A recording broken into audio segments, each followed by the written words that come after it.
अस्सलाम वालेकुम टू आल संगात। क्या हाल है जनाब? ठीक ठाक हो? उम्मीद करें हैं सारे भैन भिरा ठीक ठाक हो। अल्लाह पाक सारे भिरावां दे माल जान इज्जत आबरू हर शे दी हिफाजत फरमाए ते अल्लाह पाक सारे मुसलमानां दी बच्चियां दी नसीब अच्छे फरमाए। अच्छा जनाब, बहुत कीमती टॉपिक अज अपने दोस्तों के नाल शेयर करेंदा पिया और खास कर फार्मर या रेवड़ हजरात वाले दोस्त नूं ये जियां टॉपिक और इस मशवरा ये जियां कहीं ना दिता सी जेड़ा अज अलहमदुलिल्लाह असां अपने दोस्तों के नाल शेयर करेंदे पिया।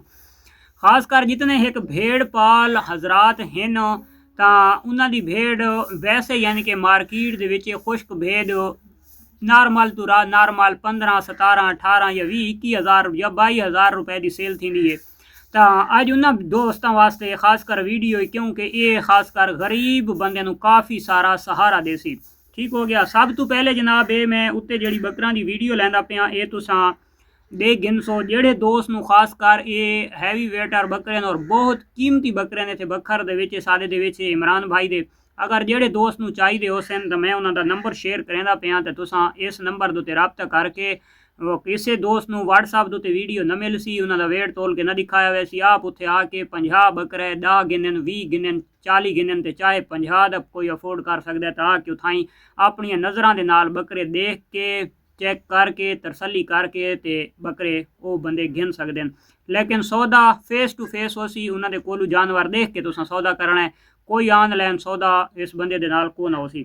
ते नंबर लिख गिनो जनाब 0333 890 37 96 0333 890 37 96 ये नंबर है जी तुसा उत्ते वीडियो दे पे हो तो यह जानवर हैं और मैं छोटा छोटा इन्हों का क्लिप बनाए तो मैं इन्हों का पूरा विलॉग बनावना लेकिन मैं पूरा विलॉग नहीं बनाया भाई से तुसा देख के जेड़ा दोस्त इन्हों का खरीदार हो सी बकरे यानी कि वैसे यानी कि टाइम पास हजरात राबते न करे यानी कि कीमती बकरे कीमती पैसा वाले बकरे तो वो दोस्त वन के आप उत्थे हाजिर थी के देख के उन्होंने नाल आप सौदा डील कर सकते हैं। नंबर में शेयर कर देते उन्होंने रबता करके ते वन के दोस्त देख सकते हैं।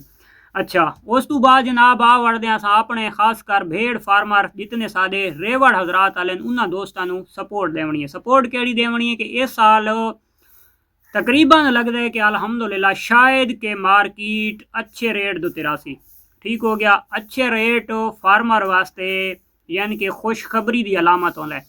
तो खुशखबरी की अलामत इंज होता है कि फार्मर की किसी की मेहनत होती है 6 महीने किसी की 8 महीने तो किसी का पूरा साल तो कोई 14 महीने रखी वदा है। तो उसनों अगर अच्छा रेट मिले तो वो प्रॉफिट है, अगर अच्छा रेट ना मिले ना तो वो थकावट ही नहीं लाती।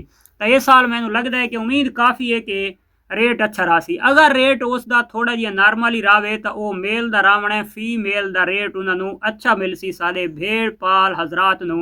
तो मैं अज उन्होंने दोस्तों के नाल ये गल करेंदा पिया शेयर करना ईमानदारी नाल है बेईमानी उसदी च नहीं करनी 2 नंबर ही नहीं करनी। ये ना होवे जो जानवर तुहाडा जनाब महीने का या 1.5 का प्रेगनेंट होवे ते तुसां आखो जी अच्छा रेट लगता पे तो असां वेच छुड़ा ये तुहानू भी गुनाह मिल सी अगले की कुर्बानी भी खराब नहीं करनी। ठीक हो गया। तो मशवरा ये तुसां सुन गए नो तो इंशाअल्लाह तुसां दुआवां करे सो और तुहाडा जानवर 20 वाला कम अज़ कम 30,000 28,000 30,000 रुपए का तुहाडा सेल थी सी। 4 दिहाड़े में पैसे इस्तेमाल कर गए उस तो बाद उस तो अच्छे जानवर तुसां इन्हां पैसों के वध तुसां परचेज कर गए। तो वो हुण जनाब जिहड़ा ट्रेंड है उसनूं तुसां हुण फॉलो करना है। तो तुसां सुन गए जेड़े दोस्तां दीयां भेड़ां सूईयां होईयां 2 तो 2.5 महीने थी गए ठीक हो गया। उन्हां भेड़ां नूं ऐब न होवे भेड़ां यानी कि टोटल कुर्बानी दे लगन वाली होवन चाहे कुतरियां होईयां चाहे नहीं कुतरियां होईयां नहीं कुतरियां होईयां तो उन्हां नूं हल्का हल्का कुतर गिनो। मेन मकसद है उन्हां दे विच ऐब न होवे कन कपोया न होवे अन्नियां गुड्डियां न होवन यानी कि कुर्बानी ते लगन वाला जानवर होवे बेऐब जानवर होवे तुहाडे फार्म दे विच छोटे कद वाली दुध घट देंदी होवे बच्ची अच्छे ना पलेंदी होवे रंग दी अच्छी न होवे खूबसूरत ज़्यादा न होवे ये जे जानवर छांटी तो लाजमी हर रेवड़ वाले पासे हर फार्मर वाले पासे। तो हुण सोचेंदा वधे भी सानू अच्छी कीमत नहीं पे लभदी। तो अच्छी कीमत कि'यां लभनी है? सब तो पहले तुसां उन्हां भेड़ां नूं हुण जहिड़ियां महीने महीने दियां 2 महीने दियां सूईयां वधियां उन्हां नूं मिल्क पिलवा के बच्चां नूं दुध तो उस तो बाद तुसां उन्हां भेड़ां नूं कर गिनना अलहदा। ऑलरेडी जहिड़ियां तुहाडियां सुक्कियां भेड़ां वधियां तो वो भी तुसां ब्रीडर तो रखणियां अलहदा एक वाड़ा बना गिनो जो भी कर गिनो ईमानदारी नाल काम करना है उस दे नाल मेल नहीं छोड़ना। ठीक हो गया। 1 महीने की सिर्फ तुसां फार्मिंग करनी है टोटल 5 दिहाड़ां दी 20 तो 25 दिहाड़े महीने की फार्मिंग करके उस तो बाद तुसां वो जानवर सेल कर देने उन्हां दी तुसां ग्रेजिंग करवाओ दूसरे माल नाल करवा सकते हो बशर्ते विच तुहाडा ब्रीडर न होवे ताकि वो जानवर तुहाडे जाने अनजाने दे विच क्रॉस न हो वने क्योंकि भेड़ बहुत जल्दी सिटा खा के हीट दुते आंदी तुहाडा जानवर क्रॉस न होवे तुहाडा जानवर खुश्क होवे क्योंकि 70% हालात जमींदार किसान और गरीब गुरबा दे ऐसे हो गए कि जेड़ा 30,000 तो उत्ते जानवर अफोर्ड नहीं कर सकता। ते मेल दे विच माड़ा तो माड़ा दमानी जानवर दमानी भी इस साल 30,000 तो उत्ते उत्ते 30,000 प्लस सेल थीवना है, उस तू कम सेल नहीं थीवन लगा। कम अज कम 30,000 रुपए तो सेल थीवना है। तो इस चीज़ में तुसा करना है फॉलो। तुसा जनाब अज अपन मादियां दे जनाब सिर कपड़े धुआ के तो उन्हां नाल कर गिननी है थोड़ी थोड़ी मेहनत। वो ज़्यादा खा वैसे तुसा उन्होंने घर दे दलिया वगैरह खल वगैरह पाओ तो बहुत ज़्यादा खा वैसे एक जानवर महीने के खासी 1500 रुपया खासी। तो वो जनाब जानवर तुआदा जड़ा 18,000 वाला उसी कम अज कम 25, 26, 27,000 ती जाके सेल थी सी। थोड़ी जी उन्होंने सेहत टेट कर गिननी है, दवा धो के कुर्बानी दो सुक्का जानवर नर तू बचा के रखना है। अगले बंदे ने पूरी गारंटी देनी है मुसलमानी तरीके नाल भाई लाला इस मैं नर तू बचा के रखा ही इंशाअल्लाह ये प्रेगनेंट कोनी है तेरी कुर्बानी जड़ी है तेरी बिल्कुल ओके थी सी। ठीक हो गया जिन्हें मुसलमान दा होंदा हक। ते 2 नंबर ही नहीं करनी महीना 2 महीना वाले खास कर सारे दोस्त जे लिया देन सुक्की दा रेट बड़ा टाइट थी गया तो उसले नाल वो भी सेल कर देना जी 20,000 की भेदे इंशाअल्लाह 30-32,000 रुपए की सेल थी सी और बा आसानी सेल थी सी इस साल। तुसा का बिल्कुल टेंशन नहीं गिननी और खास कर जेडे एजें जानवर हैं बच्चे अच्छे नहीं पलेनिया बच्चा हिक देनी है तो मार जीवड़ा जियाँ देनी है वो खूबसूरत नहीं है। ठीक हो गया। अच्छा बार बार रिपीट थी नहीं है।